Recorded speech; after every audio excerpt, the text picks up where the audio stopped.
বিপ্লব দেব কীর্তি সিং দেব বর্মা ভারত মাতা কি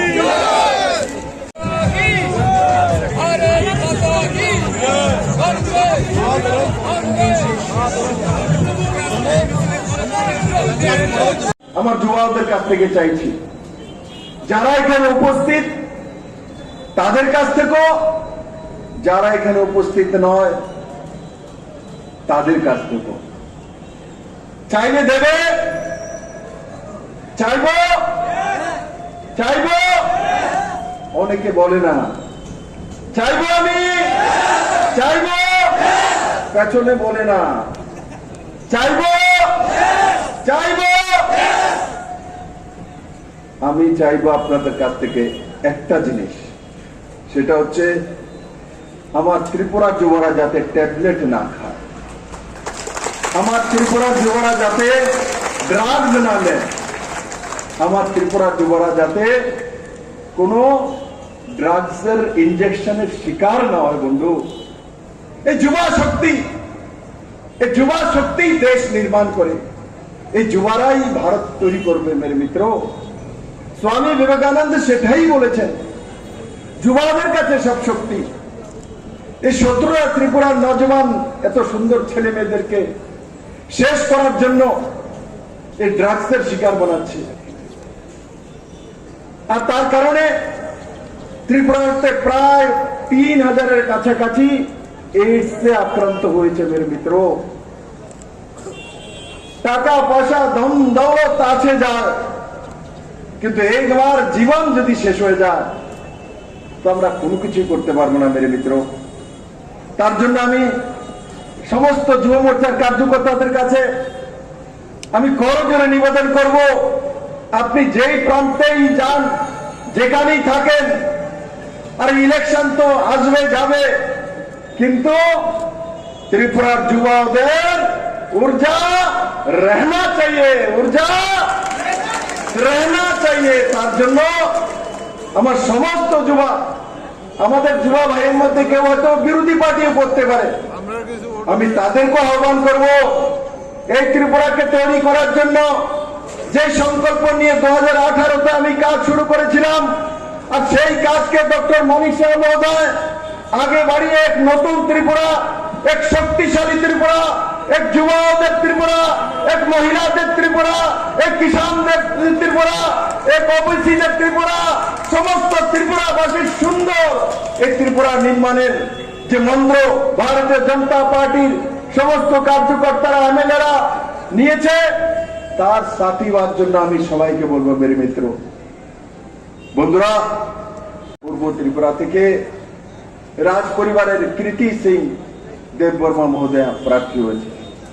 বন্ধুরা, আমি তার জন্য বলছি, ইলেকশন আসে যায়, কিন্তু বিপ্লব দেব যুবাদের ऊर्जा চায়, বিপ্লব দেব যুবাদের ऊर्जा চায়, যুবাদের সমৃদ্ধি চায়, যুবাদের শক্তি চায়, যুবাদের ভবিষ্যৎ চায়, যুবাদের জীবন সুন্দর চায়। মিত্র, আমাকে দেখলে অনেক যুবা ভাবে, দাদা দেখো কত কম বয়সে মুখ্যমন্ত্রী হয়ে গেছে, এমএলএ হয়ে গেছে, প্রদেশ অধ্যক্ষ হয়ে গেছে। আমিও তো চাই আমার প্রত্যেকটা যুবা ভাই একদিন সুশান্ত চৌধুরীর মতো এমএলএ হয়ে বসে যাক। আমিও তো চাই আমার যুবা যে অধ্যক্ষ আছে সুশান্ত দেবের মতো কম বয়সে এমএলএ বসে যাক। আমিও তো চাই আমার সামনে যুবা 2 এমএলএ বসে আছে, সুধাংশু দাস সবচেয়ে কম বয়সের এমএলএ মনে হচ্ছে, মন্ত্রী হয়ে গেছে। আমিও তো চাই আমার সামনে কে বসে আছে, আরে আমাদের না আরে ওর কনস্টিটিউন্সির নাম কে, ছামনো থেকে মানুষ কমিউনিস্টের সময় এক সময় ছামনুর বিষয়ে বলতো যে ছামনুতে যাওয়া যায় না, ছামনুর জন্য রাস্তা নেই, ছামনুতে জল নেই। আজকে আমার যুবা এই শম্ভু চাকমা ছামনুতে ন্যাশনাল হাইওয়ে তৈরি করে দিয়েছে। তার জন্য যুবারা করতে পারে বন্ধু। যুবারা দেখো এই রৌদ্রের মধ্যে দাঁড়িয়ে আছে, যুবারাই সবকিছু করতে পারে মিত্র। আমি ডক্টর মানিক শাহ আমাদের মুখ্যমন্ত্রীর সঙ্গে বলছিলাম যে আমরা তো ছায়াতে বসে আছি, যদি পুরোটা যদি ঢেকে দেওয়া হতো তো যুবাদের উপরে রৌদ্র না আসতো। কিন্তু আমি গর্ব করি এই রৌদ্রের মধ্যেও দেখো এসে কমিউনিস্টরা, ভারতীয় জনতা পার্টির যুব মোর্চার ছেলেরা রৌদ্রকে দৃষ্টিকে ভয় পায় না। ভারতীয় জনতা পার্টির যুব মোর্চার ছেলেরা পাকিস্তানকে ভয় পায় না। কারণ কি, আমাদের কাছে নরেন্দ্র ভাই মোদীর মতো নেতৃত্ব আছে যে পাকিস্তানকে সার্জিক্যাল স্ট্রাইক করে দেখিয়ে দিতে পারে। মেরে মিত্র বন্ধুরা, আরেকটা বিষয়, আমি যখন ভাষণ দিচ্ছিলাম মাঝখান থেকে কেউ বলে, দাদা আপনি এটা বলবেন, পাশে থাকার জন্য বলবেন। যখন বলেই দিয়েছো তা আমি সেই গল্পটা একবার শোনাতেই হয়, সবাই শুনতে চায়। শোনাবো গল্পটা? শোনাবো? দরকার আছে? কার কার দরকার আছে হাত উঠাও। দরকার আছে? দরকার আছে বলবো? তাহলে বলি। বন্ধুরা, একটা ছোট্ট পাখি একদম চড়ুই পোকের মতো, সে সমুদ্রের মধ্যে গিয়ে তার ছোট্ট ঠোঁট দিয়ে এক এক বুঁদ করে জল ওঠাচ্ছে। উপর দিয়ে কতগুলি বড় বড় চিল যাচ্ছে, তো নিচে তাকিয়ে দেখে ছোট্ট একটা পাখি ছোট ছোট বুঁদ উঠিয়ে সমুদ্রের তীরের মধ্যে ফেলছে। চিলগুলো নিচে আসে, নিচে এসে জিজ্ঞাসা করে, আরে বন্ধু কি করছো? বলে সমুদ্র শুকাচ্ছি। আরে তুমি সমুদ্র শুকাবে? তুমি সমুদ্র শুকিয়ে নেবে? ছোট্ট একটা পাখি, তোমার ঠোঁটে এক ফোঁটা জল আসে না, অসম্ভব। এরা হাসাহাসি শুরু করেছে। তখন ছোট্ট পাখি চিলদের বলছে, বন্ধু তোমরা তো আমাদের চাইতে অনেক বড়, তোমার সাইজ তো অনেক বড়, তোমার ঠোঁটটা তো অনেক বড়, তাহলে সমুদ্র কেন শুকাতে পারবো না? তখন চিলগুলো জিজ্ঞাসা করতে, কেন শুকাতে চাইছো? বলছে এই সমুদ্রের মধ্যে আমার বাচ্চাটা ডুবে গেছে, আমার বাচ্চাকে আমি বের করবো সমুদ্র শুকিয়ে। এরা বলছে অসম্ভব, করতেই পারবো না, এটা হবেই না, তুমি পারবে না। তখন সেই ছোট্ট পাখি চিলদের বলে, বন্ধু উপদেশ নয়, সাথ চাহিয়ে, সাথ দিন। আর তখন এই চিলেরও সঙ্গে জল উঠানো লেগে গেছে ঠোঁট দিয়ে ঠোঁট দিয়ে। এমন করতে করতে সমস্ত পাখি যখন উপর দিয়ে আসে, আর সমস্ত পাখি যখন দেখে যে কিছু পাখি সমুদ্র থেকে ঠোঁট দিয়ে জল উঠাচ্ছে আর সমুদ্রের তীরে ফেলছে, দেখে সবাই এসে চিলেদের মধ্যে হাসি ঠাট্টা করে জিজ্ঞাসা করে, কি করছো? বলছে এই পাখির বাচ্চা সমুদ্রের মধ্যে ডুবে গেছে, তাকে বের করছি, তার জন্য সমুদ্র শুকাবো। সমস্ত পাখি হাসে। ধীরে ধীরে হাসতে হাসতে দুনিয়ার সমস্ত পাখি যখন আসে তখন সবাই একটাই কথা বলে, বন্ধু উপদেশ নয়, সাথ চাহিয়ে। আর বলতে বলতে বলতে বলতে দুনিয়ার সমস্ত পাখি, দুনিয়ার পৃথিবীর সমস্ত পাখি এসে সমুদ্র শুকানোর জন্য লেগে গেছে, কিন্তু সমুদ্র আর শুকাচ্ছে না। তখন এক পাখি বয়ে রয়ে গেছিল। সে পাখি কোন পাখি? ভগবান বিষ্ণুর বাহন গরু রয়ে গেছিল। গরুকে ভগবান বিষ্ণুকে বলে বিষ্ণু সৃষ্টির দেবতা। আমরা জানি যে সনাতনে বিষ্ণুকে সৃষ্টির দেবতা বলে, আর সেই গরুর গিয়ে বিষ্ণুকে বলে, ভগবান আমাকেও সমুদ্র শুকানোর জন্য যেতে হবে। তখন বলছে কেন? বলে না, আমার বংশ সমস্ত পাখি ওখানে চলে গেছে, আর আমি সেখানে না গেলে আমার বংশজদের সঙ্গে অন্যায় হয়ে যাবে। তখন ভগবান বিষ্ণু বললে, কি বলছো গরু, পাখি কি আর সমুদ্র শুকাতে পারবে? বলে প্রভু উপদেশ নয়, সাথ দিজিয়ে, সাথ চাইয়ে।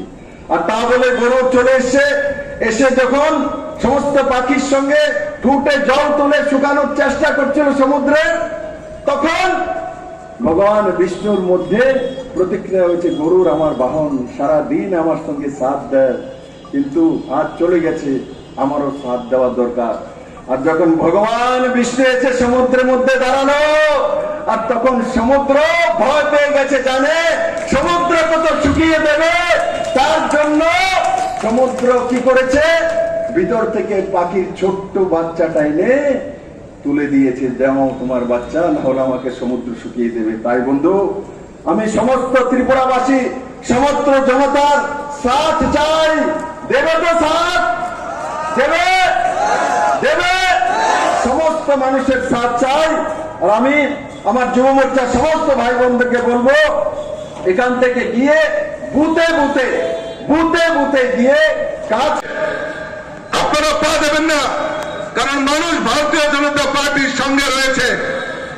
আর যদি কেউ প্ররোচনা দিয়ে আমার যুব মোর্চার ভাই বোনদের উপর যদি আক্রমণ হয়, সেটা এখান থেকে কথা দিচ্ছি, কাউকে ছেড়ে কথা বলবে না, কাউকে ছেড়ে রেহাই করে কথা বলবে না।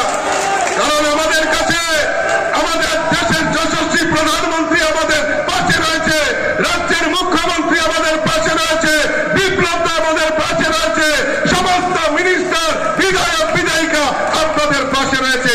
কাজে ওই ষড়যন্ত্রকারীদের ছেড়ে রেহাই করে কথা বলবো না। বন্ধুগণ, আমি আবারও সকলকে আন্তরিকভাবে অভিনন্দন জানাচ্ছি। বন্ধুগণ, আপনারা এর মধ্যে আমাদের পরবর্তী সময়ে যখন আমাদের উপনির্বাচন হয় ধনপুর এবং আমাদের বক্সনগরে, সেখানেও আমরা জানি বক্সনগর জায়গায় সেখানে সব সময় আমরা দেখেছি এই কমিউনিস্টদের একটা ঘর ছিল সেখানে, কিন্তু সেখানে আমরা কি করলাম, সেখানে আমাদের মাইনরিটি সম্প্রদায়ের যারা ওখানে লোক সংখ্যা সবচেয়ে বেশি ছিল, অনেকে বলেছেন সেখানে আমরা জিতবো না, কিন্তু প্রধানমন্ত্রী নরেন্দ্র মোদীজির সবকা সাথ সবকা বিকাশ আর বিশ্বাস এই মন্ত্র নিয়ে যখন আমরা ওনাদের কাছে গেলাম, সেখানে 30,000-এর ভোটে আমরা কিন্তু সেখানে জয়লাভ করলাম। শুধু তাই নয়, ওনাদের জামানত জব্দ করে দিয়েছে আমরা। যেখানে আমরা আমাদের আরেকটা কেন্দ্রে ধনপুরে গত ইলেকশনে আমরা মাত্র 3,500 ভোটে জিতেছি, সেখানে উপনির্বাচনে আমরা 18,000 ভোটে জিতেছি। এবং সেটা কি করে সম্ভব হলো? কারণ আমাদের যে নীতি, আমরা সবাই মানুষকে নিয়ে চলতে চাই, আমরা মারপিটে বিশ্বাস করি না। তো এতদিন ধরে কংগ্রেস এবং সিপিএম এর এদের যে চিন্তাধারা, যে সব সময় একটা ঘোলা জল করো আর সেই ঘোলা জলের মধ্যে মাছ ধরার যে নীতি, সেটা এতদিন ধরে চলে আসছিল। আমার দুঃখ হয়, খুবই দুঃখ হয় যে এটাও দেখে যেতে হয়েছে। কালকে দেখলাম যে কমিউনিস্ট পার্টির সেই জিতেন বাবু কংগ্রেস ভবনে গিয়ে বসে আছেন। এর আগে সিপিএম এর বন্ধুগণ গিয়ে কংগ্রেসের বন্ধুগণ গিয়ে সিপিএম এর অফিসে গিয়ে বসে আছে। সত্যি দুঃখ লাগে, এই জিনিসটা আমাদের দেখতে হয়েছে। এখন কংগ্রেস ভবন থেকে সিপিএম এর ফ্ল্যাগ বেরোয়, আর সিপিএম এর ঘর থেকে কংগ্রেসের ফ্ল্যাগ বেরোয়, এটাও দেখে যেতে হবে। ভাবা যায় কোনোদিন কি হচ্ছে নাকি, এটা কি হচ্ছে? আমি তো এটা ভাবতেই পারি না। সেদিন দেখলাম আমাদের যিনি বা প্রার্থী হয়েছেন পশ্চিম আসনের আমাদের বিপ্লব কুমার দেবজি, তার এগেনস্টে সিপিএম এর প্রার্থী কে হয়েছে? আশিস কুমার সাহা। সিপিএম এর প্রার্থী কে হয়েছে? আশিস কুমার সাহা। কারণ কালকে উনি যখন বেরিয়েছেন দেখলাম সিপিএম এর ফ্ল্যাগই আমি দেখলাম, লাল ফ্ল্যাগ। আর কারণ উনার কোনো লোক নেই, পায়ের নিচে আর কোনো মাটি নেই। সত্যি করুণ অবস্থা, কি করব বুঝতেই পারছি না ওদেরকে নিয়ে। সত্যি এটাও দেখে যেতে হয়েছে এই বয়সে। আমরা ঠিক সঠিক পথে আছি, ওরা বেঠিক পথে আছে। ওরা বলছে ইন্ডিয়া, INDIA, ইন্ডিয়া এত গেছে, এখন হচ্ছে ইন্ডি এয়ারলাইন্স তো শেষ। একজন তো জেলে চলে গেল কালকে দেখলাম। এরপরে কি হবে? একটা একটা করে সেই আই অব্দি চলে আসবে যে আমি আছি, আর কেউ নেই।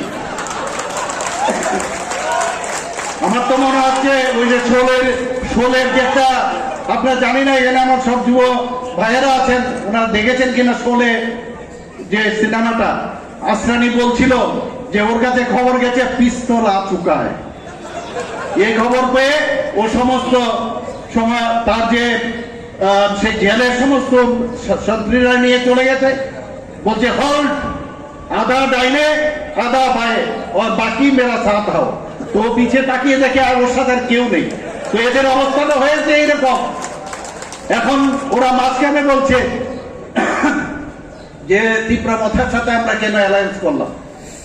তোমরা যখন তিপ্রা মাথার সাথে বসে বসে কত রকম গল্প, কত হাসি, অট্ট হাসি, কি মজা করে কথাবার্তা আমরা দেখতাম ওদের, সেই আর দেরি না করে সাথে সাথে সোশ্যাল মিডিয়ার মধ্যে ফটো দিত, এইবার দেখিয়ে দেব কিভাবে ইলেকশন হবে।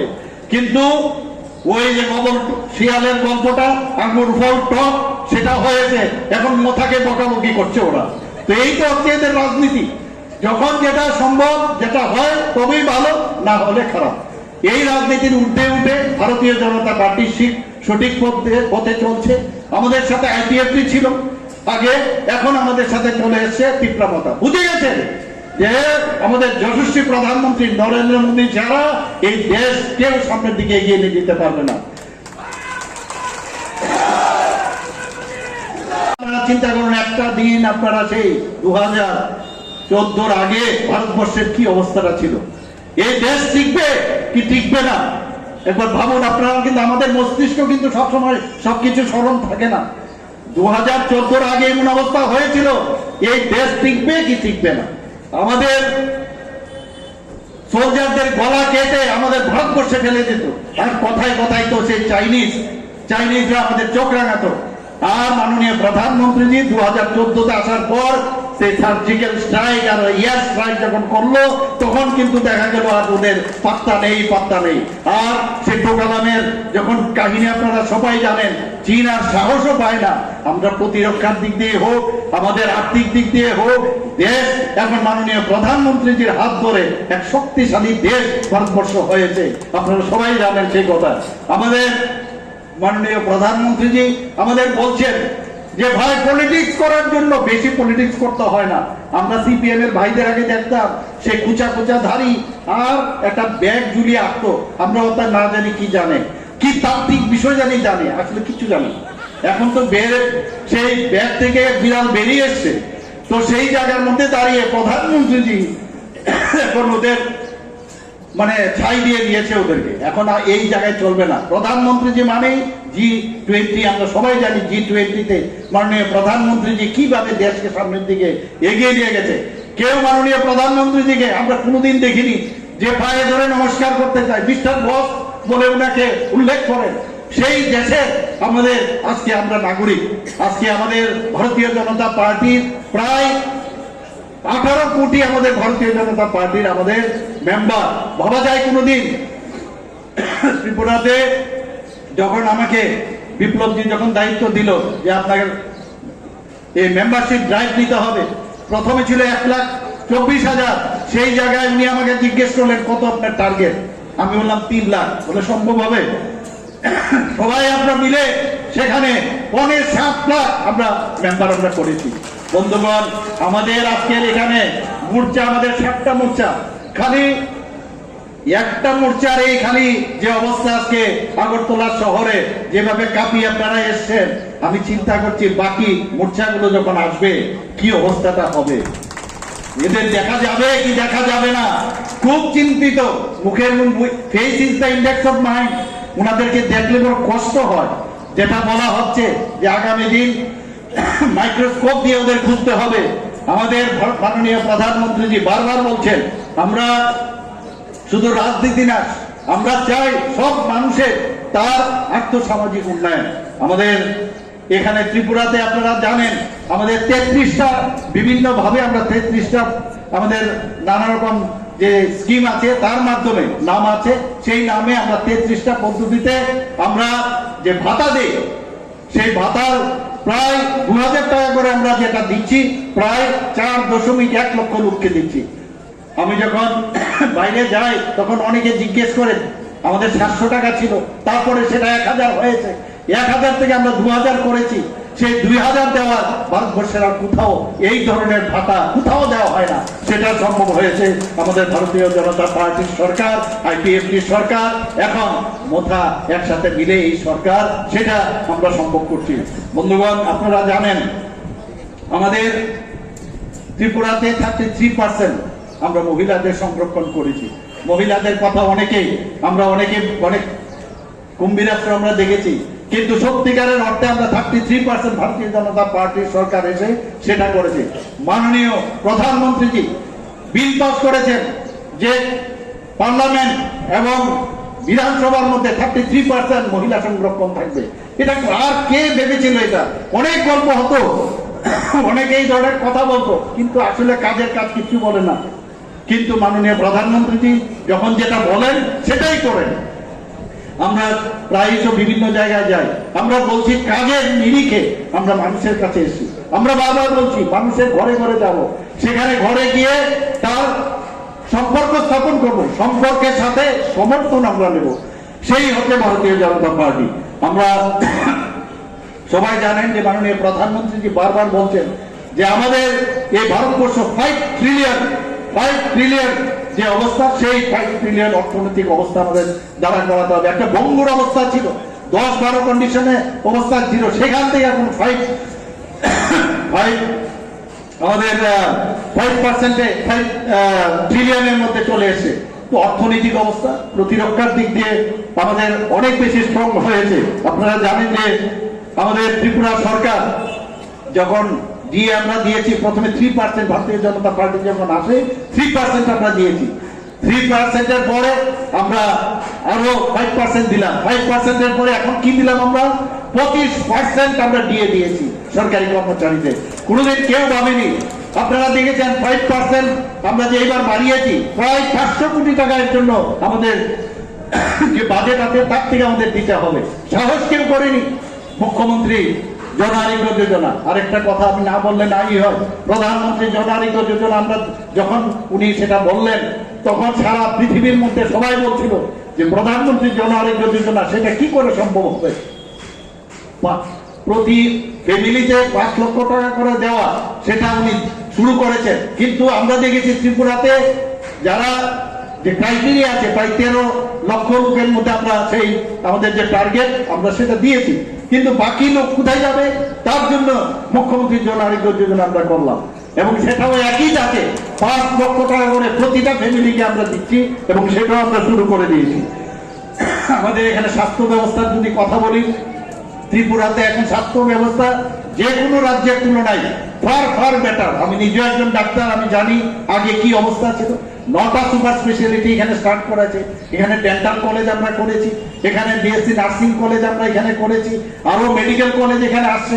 ওনাদেরকে আমরা বলেছি যদি প্রপারলি আপনারা আসেন তাহলে নিশ্চয়ই আমরা দেখবো। এখানে আমাদের এখানে সেন্ট্রাল ইউনিভার্সিটি আছে, এমবিবি ইউনিভার্সিটি আছে, ন্যাশনাল ল ইউনিভার্সিটি আছে, ন্যাশনাল ফরেন্সিক ইউনিভার্সিটি আছে, সেন্ট্রাল সংস্কৃত ইউনিভার্সিটি আছে, টেকনো ইন্ডিয়া ইউনিভার্সিটি আছে, আরিয়াভাট্টা ইউনিভার্সিটি আছে। একটা হাব, এডুকেশন হাব আমরা এখানে তৈরি করার চেষ্টা করেছি। জিবিতে আমরা জানি, আমি যখন জিবিতে গেছি সেখানে আমরা এর মধ্যে এইবারের বাজেটে আমরা ঠিক করেছি যারা এখানে বোনেরা আছেন, মহিলারা আছেন, পিঙ্ক টয়লেট আমরা দেওয়ার কিন্তু এবারের বাজেটে আমরা ঠিক করেছি, যেন দূর থেকে দেখলে বোঝা যায় যে না, এই টয়লেট শুধুমাত্র মহিলাদের জন্য। আমরা ই ক্যাবিনেট আমরা শুরু করেছি, যেটা কোনোদিন কেউ ভাবেনি। আমাদের মন্ত্রী বাহাদুররা যখন যায় এখন কিন্তু সেই কাগজের বান্ডিল নিয়ে ঢুকে না, ই ক্যাবিনেটের মাধ্যমে সেখানে সমস্ত কাজকর্ম হয়। আমাদের ই স্টেট হয়ে গেছে, আমাদের সমস্ত ডিস্ট্রিক্টগুলো ই ডিস্ট্রিক্ট হয়ে গেছে, এস সাব ডিভিশনাল, সেখানেও সাব ডিভিশনাল অফিস হয়ে গেছে। ব্লক পর্যন্ত আমরা চাইছি যে ট্রান্সফর্ম যাতে করে ভালো করে কাজ করা যায়, মানে তাড়াতাড়ি যেন কাজ করা যায়, ত্বরান্বিত করা যায় মানুষের সুবিধার জন্য, সেই কাজগুলো আমরা করেছি। আমরা মাননীয় প্রধানমন্ত্রী বারবার বলেছেন হীরা মডেল। আপনারা জানেন যে মাননীয় প্রধানমন্ত্রী দিয়ে যাওয়ার আগে অনেক কিছু দেয়। ন্যাশনাল হাইওয়ে, এখানে 6টা ন্যাশনাল হাইওয়ে দিয়েছে, আরো 4টা ন্যাশনাল হাইওয়ে হচ্ছে এখানে। আমাদের ইন্টারনেট সারা ভারতবর্ষের মধ্যে আমাদের ইন্টারনেট হচ্ছে ফার্স্ট স্ট্রংগেস্ট ইন্টারনেট। রেলওয়ে এখানে এত 20টা ডোমে যখন আমি বসি, ভারতবর্ষে অনেক জায়গায় এই ধরনের 20টা ডোম আমি দেখেছি, কিন্তু ত্রিপুরার মধ্যে বসে 20টা ডোমের মতো চারিদিক দেখা যায়। এত সুন্দর ট্রেন ত্রিপুরাতে হবে ভাবতে পারিনি। বন্দে ভারত সেটাও এখানে চলে আসবে। আমি কিছুদিন আগে মালদা থেকে হাওড়াতে এসেছিলাম বন্দে ভারতে, এখানে যে ইলেকট্রিফিকেশনের কাজ তার সার্ভেও হয়ে গেছে, সেটা হয়ে গেলে এখানেও বন্দে ভারত আসবে। বন্ধুগণ, প্রধানমন্ত্রী একদিকে রাস্তা দেখাচ্ছেন, ট্রেন দিচ্ছেন, ন্যাশনাল হাইওয়ে দিচ্ছেন, সব দিক দিয়ে উনি আমাদের রাস্তা দেখাচ্ছেন। কিছুদিন আগে আমরা প্রধানমন্ত্রীজির উনার যে ভিডিও কনফারেন্সের মাধ্যমে অনেকগুলো নর্থ ইস্টে উনি যে অ্যাক্ট ইস্ট পলিসি যেটা বলেছেন, আজকে অ্যাক্ট ইস্ট পলিসির কারণে নর্থ ইস্টে এতদিন ধরে যে অবহেলার চোখে মানুষ দেখতো, সেটা কিন্তু প্রধানমন্ত্রীজির কারণে আজকে উন্নতি আমরা দেখতে পাচ্ছি সমস্ত জায়গায়। আমি যখন মুখ্যমন্ত্রী নর্থ ইস্টের সবার সাথে একসাথে বসি, অনেক মুখ্যমন্ত্রী বলেন যে এখন মনে হচ্ছে যে আমরা এই ভারতবর্ষের মধ্যে আছি। আগে সমস্ত ইন্টারস্টেট প্রবলেম ছিল, কথাবার্তার মাধ্যমে এখন সমাধান হচ্ছে। তো একটা আগে তো উগ্রপন্থী বোম ব্লাস্টিং এইগুলোই আমরা দেখতাম, কিন্তু এখন কিন্তু মাননীয় প্রধানমন্ত্রীজি 2014-তে আসার পর এবং এই 10 বছরে কোথাও কোনো রায়ট এবং কোন রকম এই ধরনের উগ্রপন্থা আমরা কিন্তু দেখতে পাচ্ছি না।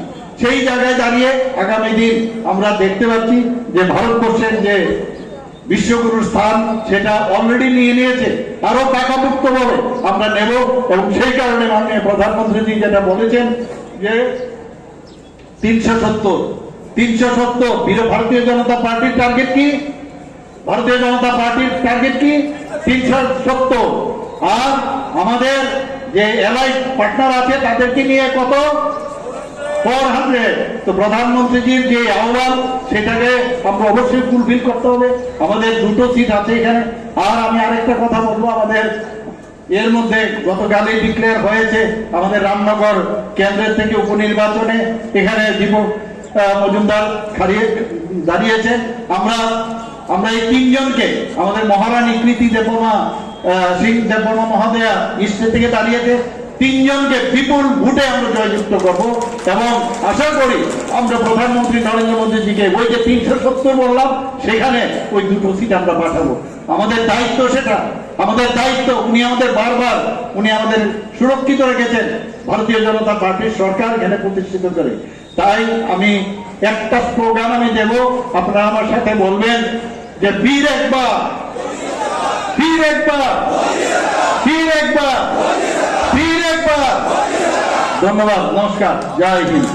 উনি যান যখন বারবার সবাইকে স্মরণ করিয়ে দেন যে আমার সবচেয়ে বড় শক্তি হচ্ছে আমাদের যুব শক্তি। এবং ত্রিপুরাতেও আজকে আপনারা যেভাবে বিভিন্ন ত্রিপুরার বিভিন্ন প্রান্তে থেকে আপনারা এখানে এসেছেন তা কিন্তু আজকে আপনারা প্রমাণিত করেছেন। আমি সত্যিই আনন্দিত আজকে এত বড় জনসমাবেশ এখানে আমাদের যুব ভাই বোনেরা এখানে করেছেন।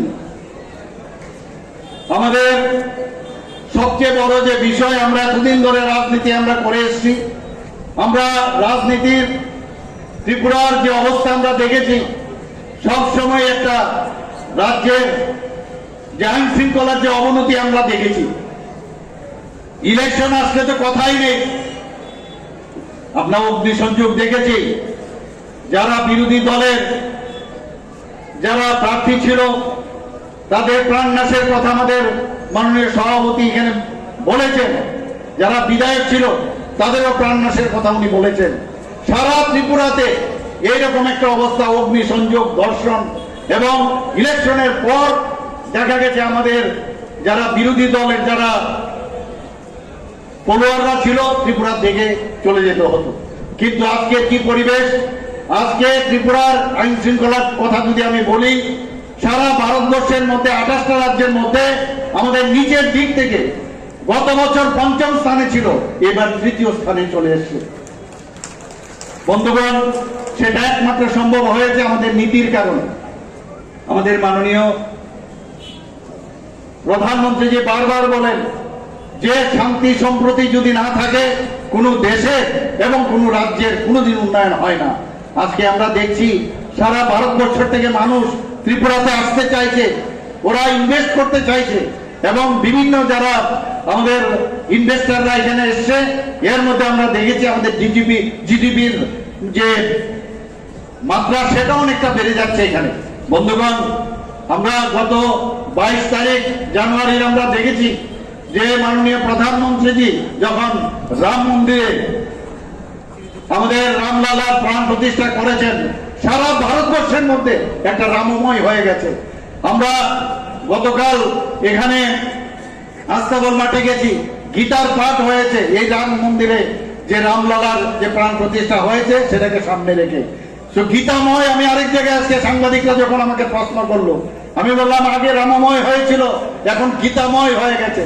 এবং আমাদের সেটার একমাত্র কৃতিত্ব যায় আমাদের মাননীয় প্রধানমন্ত্রীজির উপর। আমরা জানেন আমাদের মাননীয় প্রধানমন্ত্রী যে বিকশিত ভারত এবং আমরা প্রতি করে সুশাসন, সেটা আমরা করেছিলাম। প্রধানমন্ত্রীজি বারবার বলছেন আমরা সমস্ত মানুষের কাছে যে বেনিফিশিয়ারি স্কিমগুলো আছে মানুষের ঘরে ঘরে আমাদের পৌঁছাতে হবে। বিকশিত ভারত সংকল্প যাত্রা শুরু হয়েছে এবং আমাদের ত্রিপুরাতে মাননীয় প্রধানমন্ত্রীজি যে গ্যারান্টির গাড়ি এখানে পাঠিয়েছেন, সমস্ত ঘরে ঘরে, সমস্ত ডিসি থেকে আরম্ভ করে, জিপি থেকে আরম্ভ করে, মিউনিসিপ্যালিটি থেকে আরম্ভ করে, নগর পঞ্চায়েত, সমস্ত জায়গায় সেই এলসিডির গাড়ি আপনারা দেখেছেন গেছে। এবং সেখানে কেন গেছেন উনি বলছেন যে অনেক জায়গার মধ্যে অনেকে জানে না যে কিভাবে বেনিফিশিয়ারি স্কিমগুলো তার লাভগুলো নেবে, তার জন্য তাদেরকে সচেতন করা। এই যে মাননীয় প্রধানমন্ত্রীর যে ইচ্ছা, সেই কাজটা আমরা দেখেছি। আপনারা দেখেছেন আমরা প্রধানমন্ত্রীজির 2022-এ ওনার 17 সেপ্টেম্বর ওনার জন্মদিনে আমরা প্রতি ঘরে সুশাসন শুরু করেছিলাম। সেখানে একই আছে, প্রতিটা ঘরে ঘরে আমরা গেছি, সেখানে গিয়ে মানুষের কাছে আমরা পৌঁছে দিয়েছি যে মৌলিক যে সুযোগ সুবিধাগুলো সেগুলো পৌঁছে দেওয়ার জন্য আমরা কাজ করেছি। আপনারা 2023-এ আপনারা দেখেছেন ত্রিপুরার ইতিহাসে এত সুন্দরভাবে নির্বাচন কোনোদিন ত্রিপুরার ইতিহাসে হয়নি। 2023-এ আমরা দেখিয়ে দিয়েছি যে কোন রকম গন্ডগোল ছাড়া, কোন রকম আইন শৃঙ্খলার অবনতি ছাড়া একটা ইলেকশন করা যায়, সেটা 2000 ইলেকশনের বিধানসভাতে আমরা দেখিয়েছি। বন্ধুগণ, আমরা কি শুনতাম যে অশুভ যে জোট হয়েছে কংগ্রেস সিপিএম চলে আসছে। আমাদের সভাপতি প্রায়ই বলেন, উনি আমাদের যে ল্যাঙ্গুয়েজ আছে আই ভোটতাছি উনি প্রায়ই বলেন। আমরাও সেটা শুনেছিলাম 2023-এর ইলেকশনের সময় যে চলে আসছে। আমাদের মধ্যে বহু লোক এর মধ্যে কনফিউজ করেছে, কিন্তু এত শান্তিপূর্ণ ভাবে আমরা এই নির্বাচন লড়ার পরে কি হলো লড়ার পরে সেই আমাদের জনসাধারণ জনতা জনার্দন ভারতীয় জনতা পার্টিকে আবার পুনঃপ্রতিষ্ঠিত করেছে।